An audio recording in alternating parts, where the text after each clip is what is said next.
Hey guys, welcome to the panel show, the very last episode of the panel show for the 2017 Zone Lasertag Australasian Championships held here in Adelaide, South Australia.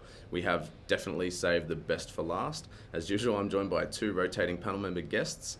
On my left, I have Ben from the Brisbane Maroons and countless other hats he wears, committee member, general Lasertag mastermind.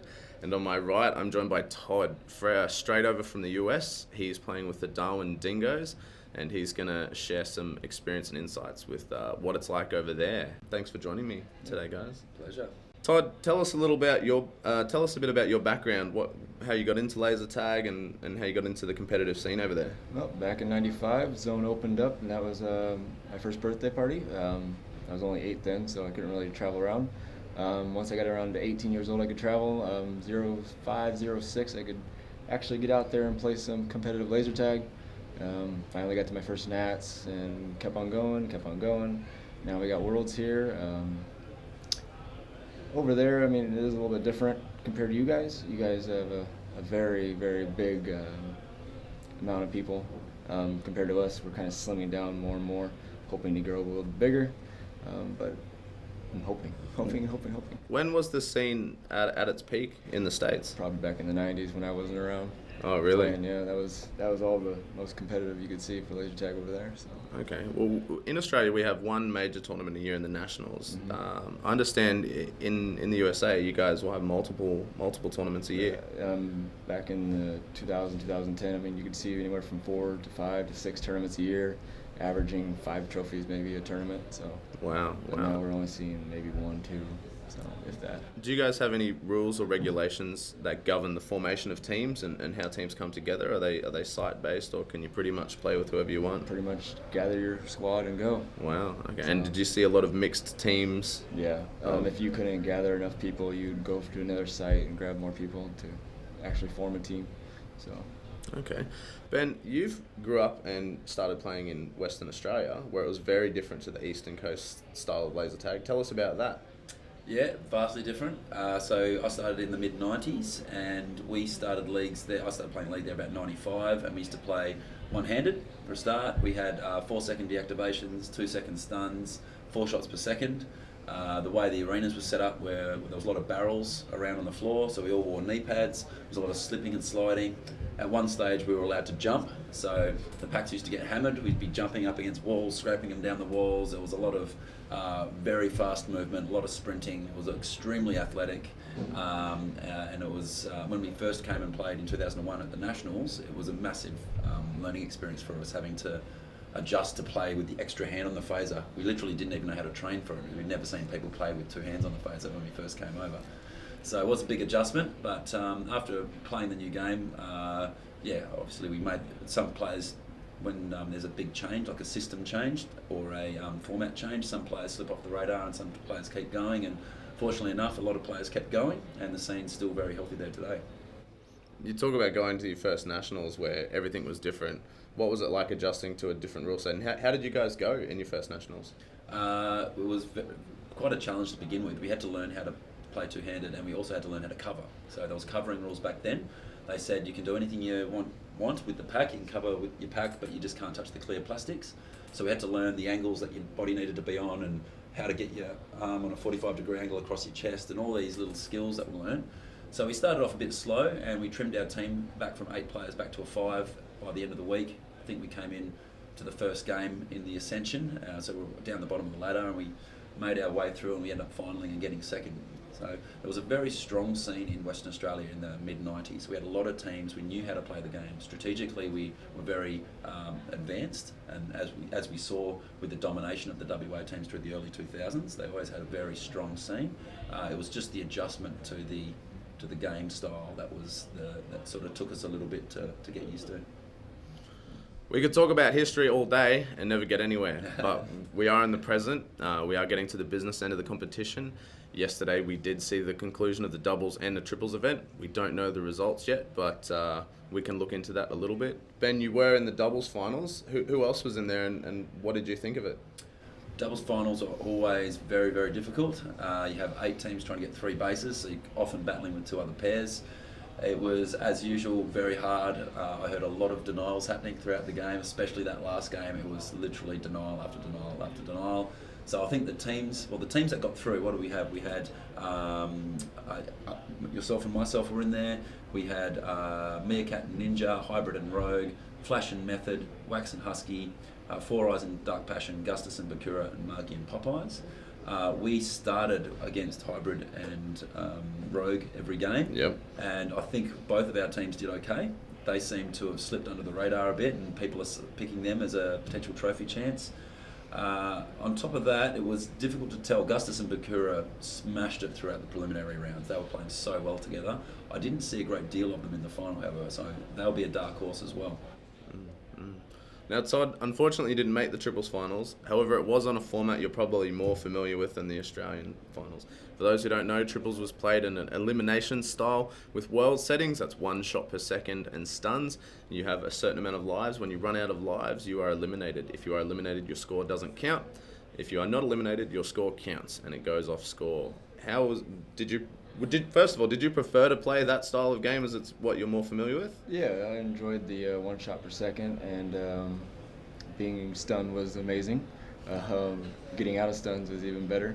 The target cards kind of changed the entire game, but I enjoyed playing 1 shot a second, seeing what the Australians can do with it as well. Been playing 2 shots all week, so it's time for a switch up. Do you think the Aussies have improved their 1 shot per second game since the World Championships? Yep, there's a lot of them that have been practicing it, and you can see it in there.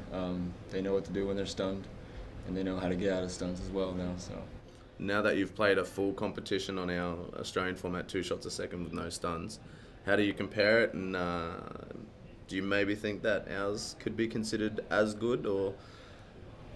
Being it did take a week to actually fire 2 shots a second. Even though it's there, I still am in the brain to 1 shot a second anywhere I go. It took me forever just to run out of ammo. Being your competition, walking in there, I see that it's more competitive. It's a lot faster. But if you go play 1 shot a second in the U.S., I feel that it takes more time and more skill to learn how to angle your body more. Here, I just feel that if you can get the right angle of your phaser and shoot as much as you can get them down and keep them down. There, it's more time-based, knowing where to be at the right time and how to angle your body. I enjoy it. I mean, it's very fast, very quick, a lot quicker than what we play. So, would you still say you still prefer the US and the world settings at 1 shot per second? Of course, I've been playing at 1 shot per second for Fair enough. years, so gotta stay with it. Fair enough. Moving forward, we are working into the System D now. It's the last day of the tournament. A lot of teams are hoping to climb those last few spots to get the best result they possibly can. We're going to have a quick look into the top 10 teams heading into System D and try and break some of that down. So, Ben, you've got a list of those teams. Who moved in Cascade 2 and who are we expecting to move again in the finals? Well, we saw the Cobras, Wolfpack and Maroons all get 30 points. They moved up, so the Cobras went into top spot. The Wolfpack went into second spot. One up stayed thereabouts. They were in third spot. So they only dropped 1 spot. The Desolators were the big movers. They went from 1st to 5th. But they're still in the equation. It's not all over for them yet, by no stretch. The Apex moved up a couple of spots. They're in 6th now. Blue Steel dropped a spot to 7th. The Sharks and the Bramigos both moved up 5 spots. So they're back in the top 10 now and back in the equation for System D. And the Dragons dropped 3 spots to round out the 10th. I think everything caught up with the Dragons. They were doing really, really well early in the week, right? And I think as the teams adjusted and familiarised themselves with their strategy, the arena, everything just caught up. They're still exceeding the expectations that were laid out for them by the Sinks list. Not that we can ever take that as word of law, but you know it can be a good indication of it. Cobras are an interesting one because we all knew that they'd be a good team, right? We all knew that they'd be great, but it was a huge question mark above them with the lineup change. However, they've gone into the finals in first place. What do you attribute their performance to, playing against them for the last few years? Firstly, training. They got a lot of training in the arena, and that there's always been a relationship between the teams that get the most training and the teams that perform well. Secondly, Ace and Four Eyes are playing absolutely top shelf zone at the moment. Came up against Ace, particularly in the arena, and he's got the timing down. They've definitely had some time on the packs back home. They've got it covered. And it just seems like the question marks we had over whether Ace and Annie would fit into that combination have been answered essentially. Margie is a very intelligent player, and he's managed to get everything in the right spot at the right time for them to perform. So.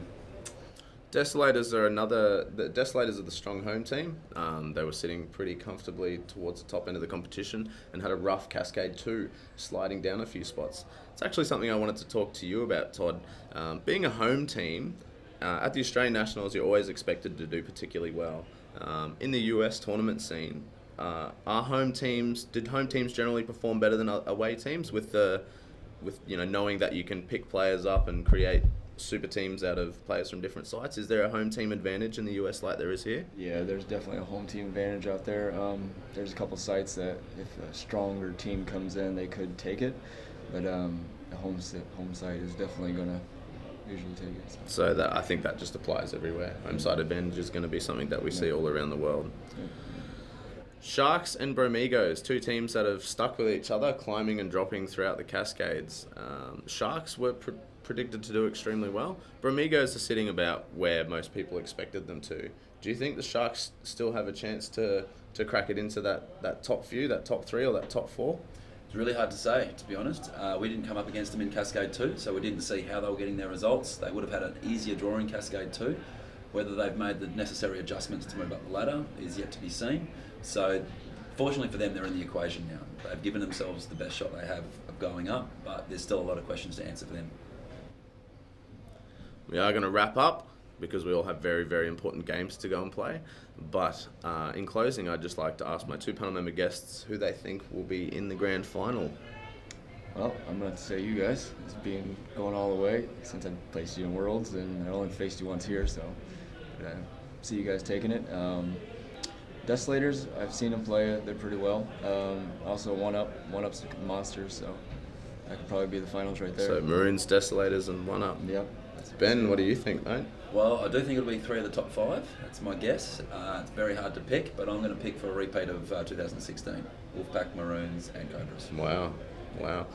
If that is the case, that'll be the first ever repeat of a final series with the exact same 3 teams. Although the lineups have changed a little bit, the namesake remains the same. I hope that is the grand final as well. I'm not going to make a pick though because I don't want to. Anyway, that's all the time we have for today, guys. Thank you so much for joining us on this journey that we've gone through. We really, really appreciate you taking the time out of your day to watch the show, educate yourself a little bit about the scene, and I hope that you'll share it with your family and friends and other people that might just be interested enough to start playing laser tag and having fun with it. We all hope that we can grow the community even bigger than it is now, and we look forward to seeing you guys again next year for panel shows in 2018 Albury. So stay tuned. Thanks.